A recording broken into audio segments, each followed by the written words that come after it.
आकाशवाणी औरंगाबाद केंद्राच्या दुपारी 1च्या बातमीपत्रात मी वैभवी जोशी आपलं स्वागत करते.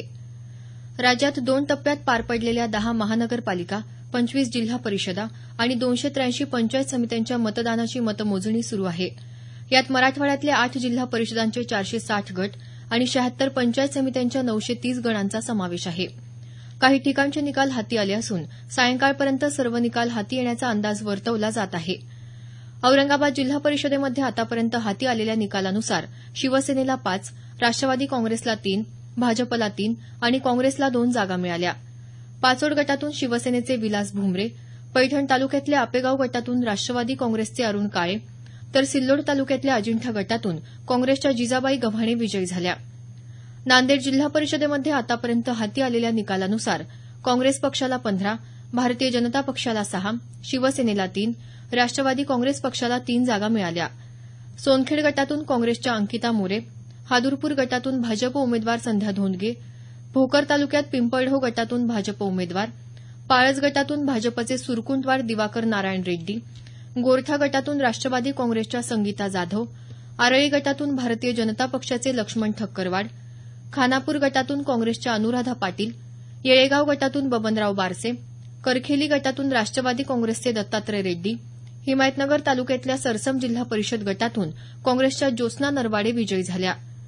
देगलूर तालुक्यात बन्नाळी पंचायत समिती गणातून भाजपच्या संगीता दोसलवार, नांदेड तालुक्यात वाडी इथून काँग्रेसच्या शीला निखाते, किनवट तालुक्यात उमरी इथून राष्ट्रवादी काँग्रेसच्या सुनयना जाधव, लोहा तालुक्यात वडेपुरी इथून शिवसेनेच्या प्रणिता देवरे, नायगाव तालुक्यात बरबडा पंचायत समिती गणातून काँग्रेसच्या विजयश्री कमतेवाड विजयी झाल्या.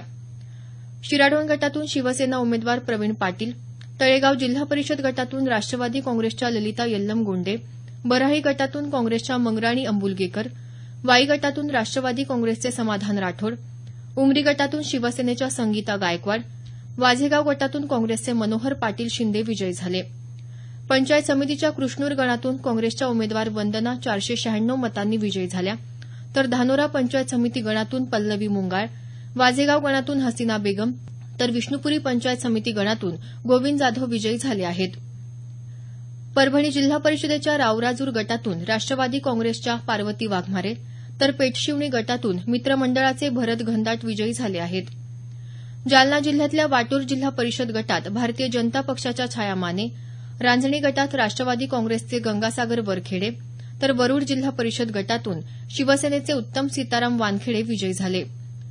बीड जिल्हा परिषदेमध्ये आतापर्यंत हाती आलेल्या निकालानुसार राष्ट्रवादी काँग्रेसला 14, भाजपला 6, शिवसेनेला 2, काँग्रेसला 2 जागा मिळाल्या. गेवराई तालुक्यातल्या चकलांबा गटात जिल्हा परिषदेचे विद्यमान अध्यक्ष विजयसिंह पंडित विजयी झाले. उस्मानाबाद जिल्ह्यात ढोकी इथून राष्ट्रवादी काँग्रेसच्या मीना माळी, पलसप इथून राष्ट्रवादी काँग्रेसचे दत्तात्रय देऊलकर, तेर इथून राष्ट्रवादी काँग्रेसच्या अर्चना पाटील, येडशी इथून राष्ट्रवादी काँग्रेसच्या सारिका वाघ, तर कोंड इथून सुरेखा येरकल विजयी झाल्या. लातूर जिल्हा परिषदेमध्ये आतापर्यंत हाती आलेल्या निकालानुसार काँग्रेसला 7, भाजपला 3 आणि राष्ट्रवादी काँग्रेसला 2 जागा मिळाल्या. औरंगाबादच्या रोजगार आणि उद्योजकता मार्गदर्शन केंद्रातर्फे आज रोजगार मेळाव्याचं आयोजन करण्यात आलं आहे.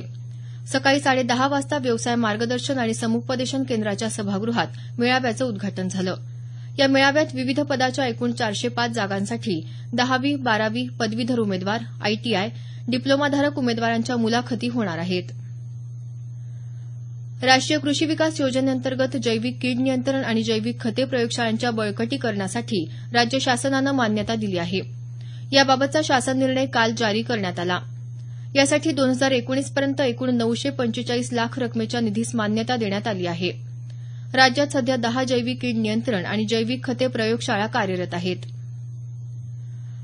केंद्रीय लोकसेवा आयोगातर्फे 2016 मध्ये घेण्यात आलेल्या नागरी सेवा मुख्य परीक्षेचा निकाल काल जाहीर झाला. या परीक्षेत उत्तीर्ण झालेल्या विद्यार्थ्यांची व्यक्तिमत्व चाचणी 20 मार्चपासून घेतली जाणार आहे. व्यक्तिमत्व चाचणीच्या तारखा आयोगाच्या संकेतस्थळावर जाहीर केल्या जाणार असल्याचं आयोगानं जारी केलेल्या पत्रकात म्हटलं आहे. याबरोबरच हे बातमीपत्र संपलं. आमचं यानंतरचं बातमीपत्र सायंकाळी 5:25 वाजून